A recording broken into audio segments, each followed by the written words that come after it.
Alexander Trocchi. Yes. Let me find my mind. Hold on a second. I'm bringing it up with me now. There it is. Are you sure? I think so. Well, I think so. One of my favorite things in the world is Marsha's stove. Swear to God. No, your stove is one of my favorite things in the world. I carried two O'Keefe and Merritt's around with me for almost 30 years. I love those stoves, man. I love them. They're beautiful. You know, they represent, I mean, they just, I don't know why, man. It's food, I guess. And I just love the form, the shape of it, everything. Marsha herself is the same. She feeds everyone. But that's not usually the first thing you do. But she feeds everyone. The first thing, are you kidding me? Hell yeah. Always too much, too, really. Always too much. And it's always a good time up there. It's a wonderful, wonderful place. Up there. Up there. What? Up there. That's where we always are. And she's going to be reading Tony Scibella, The Kid in America. And Tony, no, you're absolutely correct, Richard. That's the whole point. People read On the Road specifically, and they'll go, well, what's in it? And you go, well, what's it about? Well, it's shit, man. It's what sings. That's what it is. And so we're lucky enough to be around singers that are connected to the muse, and we get to hear the music all the time, man. And that was Tony. He told me he zenned himself out of jail. I asked him what Zen was, and he said, man, I don't know.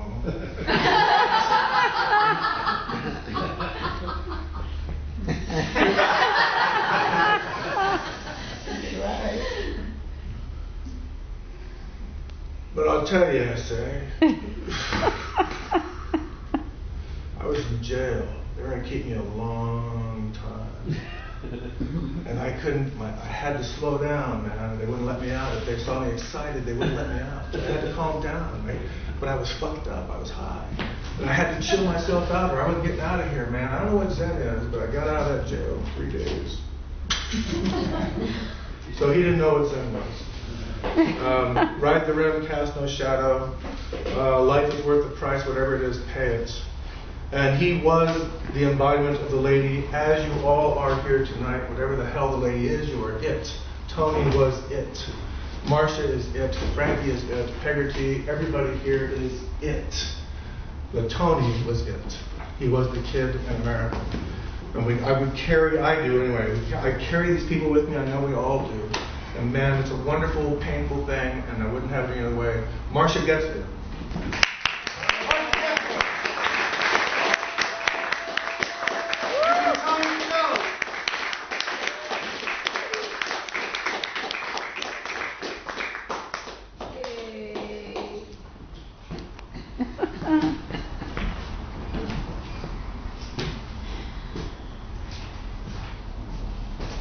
Scibella in Venice wrote short, clipped poems, 3-syllable lines.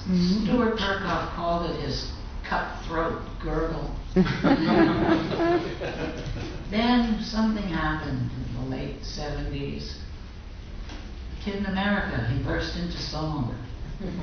I don't think we have time for me to read the whole book, but I'd love to. I'll just read around in it. Standing here and now, looking back at when. 1958. Me and Saul, we go to New York because everybody told us we had to if we were painters go. It was happening. We buzzed across America, stoned and paranoid in a drive-away Austin Healey, 2 California harebrains with their top down. But no one told us, don't go in August or September. Then it is hot and wet and everyone leaves town, which in turn is again a blessing. When Saul called a number given us, Max Finstein answers and takes the train down from the Bronx and saves 2 bumpkins lost literally standing on the corner with no place to go. New York City and rubes gaping can get bumped and shuffled about, corks bobbing aimless, and Max brought order and keys to pads of those gone to the Cape or the island for the summer. Note, you could, being on the road, hit a town with a couple phone numbers and be cool. Call, say, Stuart Perkoff told me to look you up, and be safe and took care of, just on say-so of being a friend of. An openness, maybe, of the face that brought instant trust and comrades in the joy of doing and being in a time of Dada doings, like up in San Francisco gig. John Reed hooked me up and showed me that city, being a friend of Wally's. Walk in, the cheapest rice with something in it, and all the tea you can pee in Chinatown. How to snake the half-full pitchers of beer the tourists leave at the coffee gallery, and the last drugstores in town to sell Benzedrine inhalers. You draw it up ice blue into your arm, you taste like a eucalyptus as pale white smoke issues from your ears. I always thought I was, at Collagerie, one of the best cutters on the coast until I met John Reed. He cut the finest line I've ever seen. He played a beat clarinet to Billie Holiday records and cut in Frisco.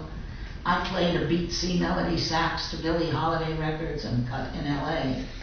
And Max in New York, he wrote that terse verse I dug. He could, like Creeley, show you a full-length movie in an 8-line poem.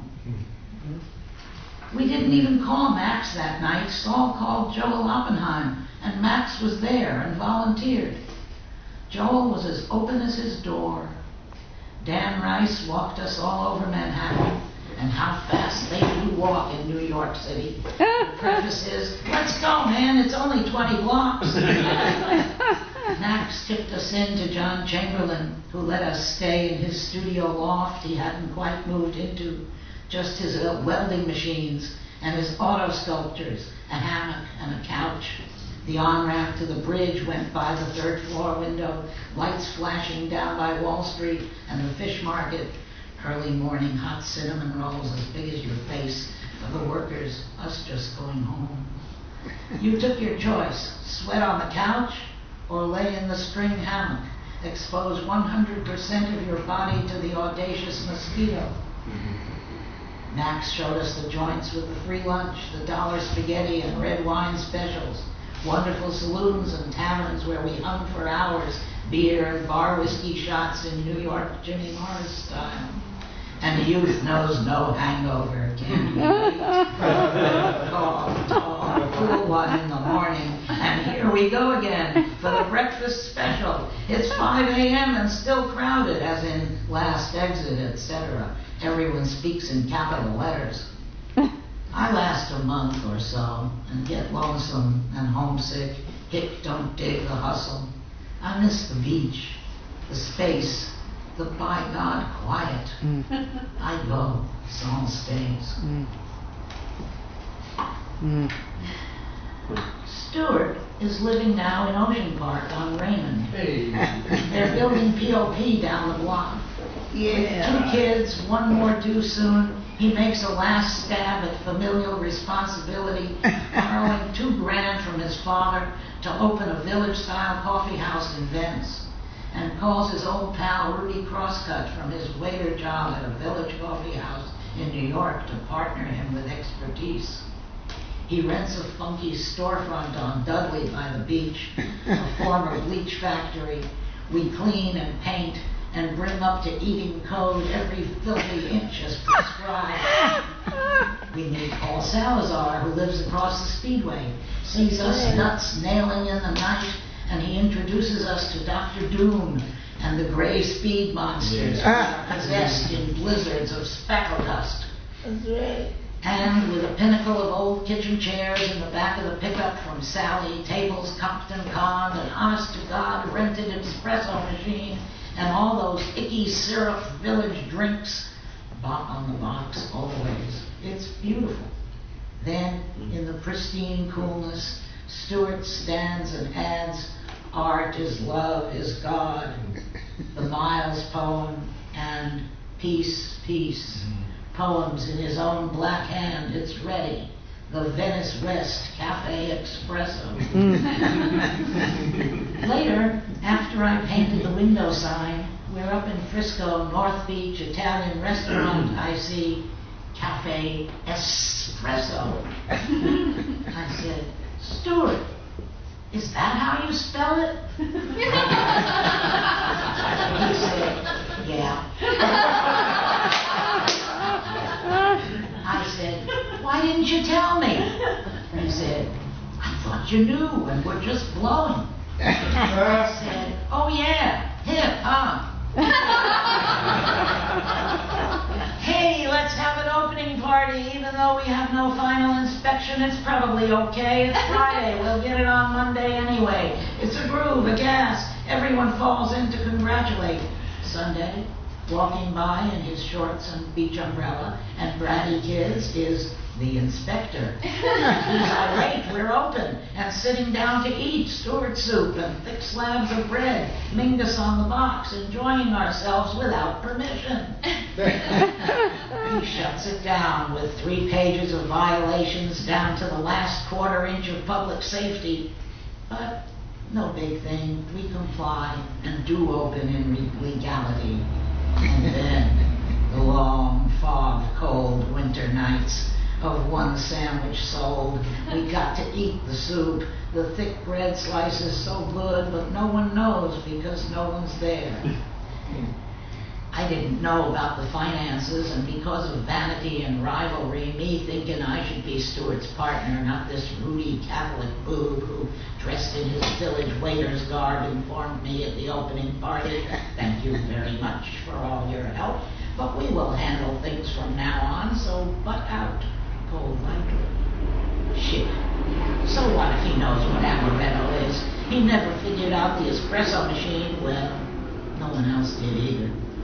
So Stewart, 3 kids now, wife, partner, fiscal father, dues to be paid, a dumb dance between all-night poetry and Benny sessions, and 7 days at the cafe per week against a solid wish for poetry to rule your way, take a chance, let the lady decide. And one day, a John Kennevin came in and talked.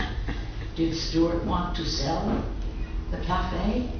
Stewart did, and came out with about $200.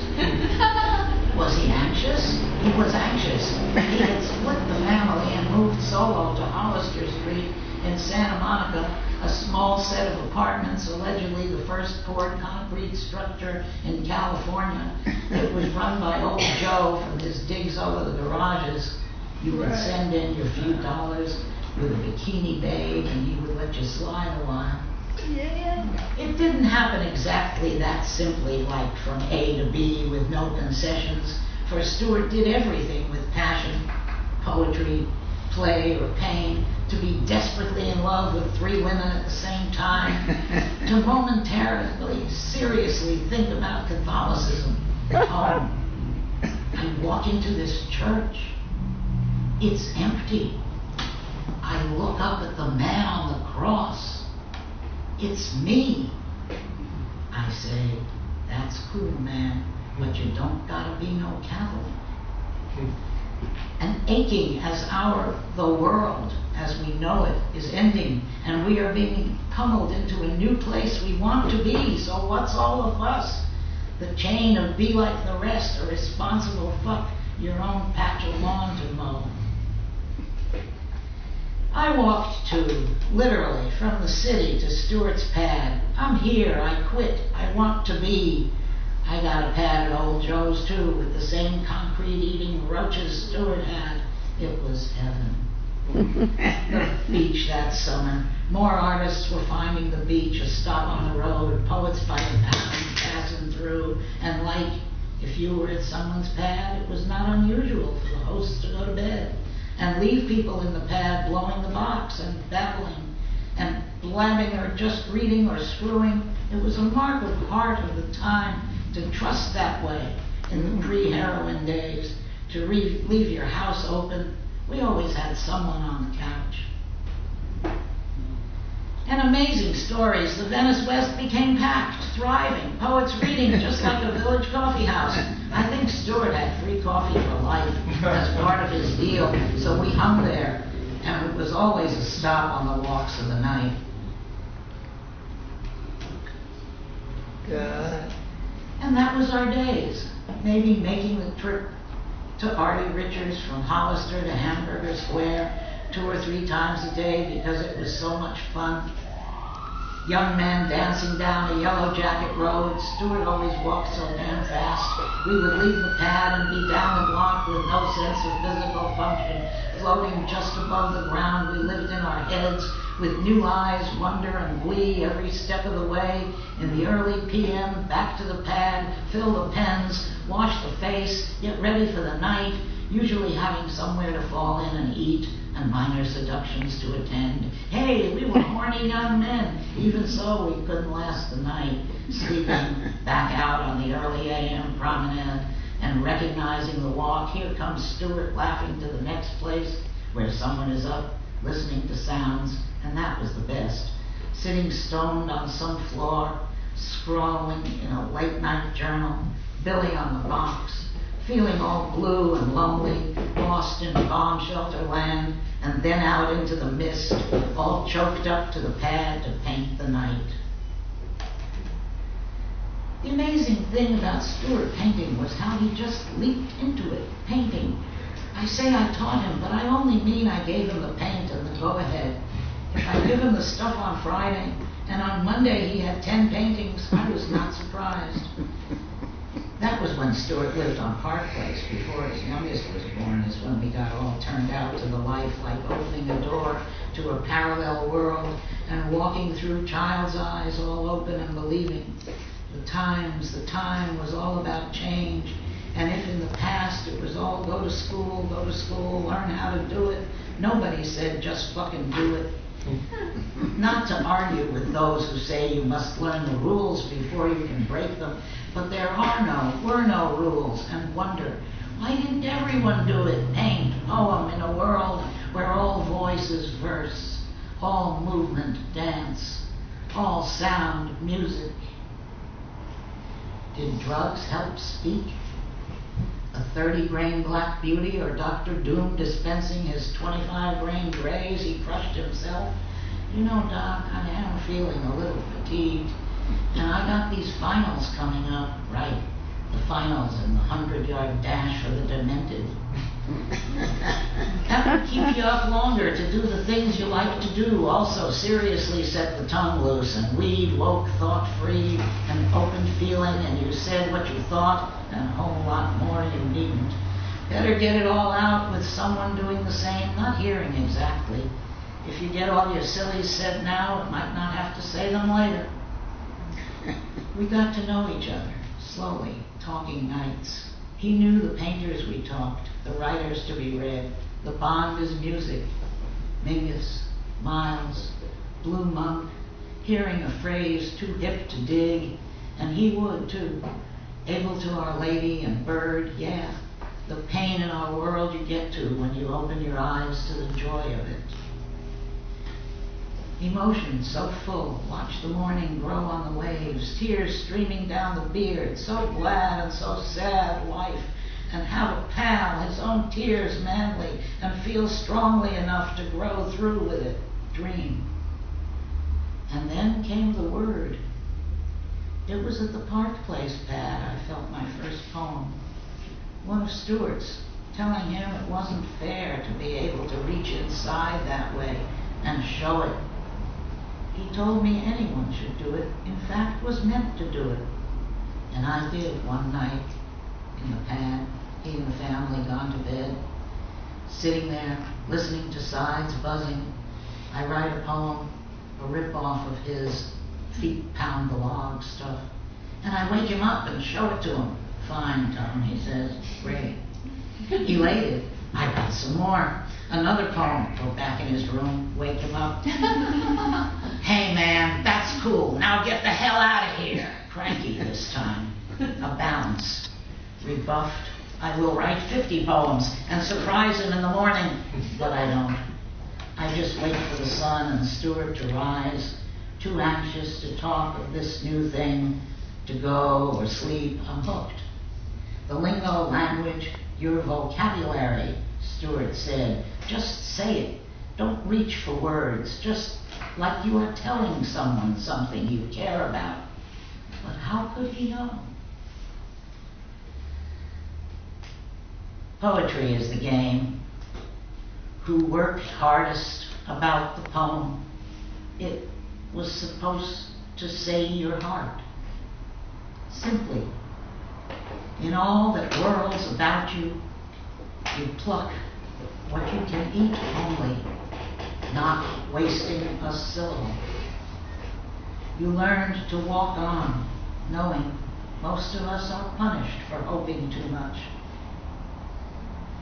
The gratitude sung to her is habitual as the breath. Take all you want. You must give it back. And a song to her is this.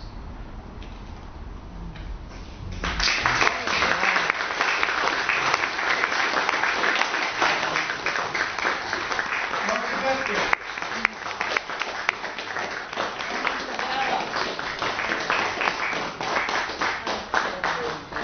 I also really love hearing Marsha read. She thinks I'm full of shit. But I do. I love hearing Marsha read. She's amazing at that. Really.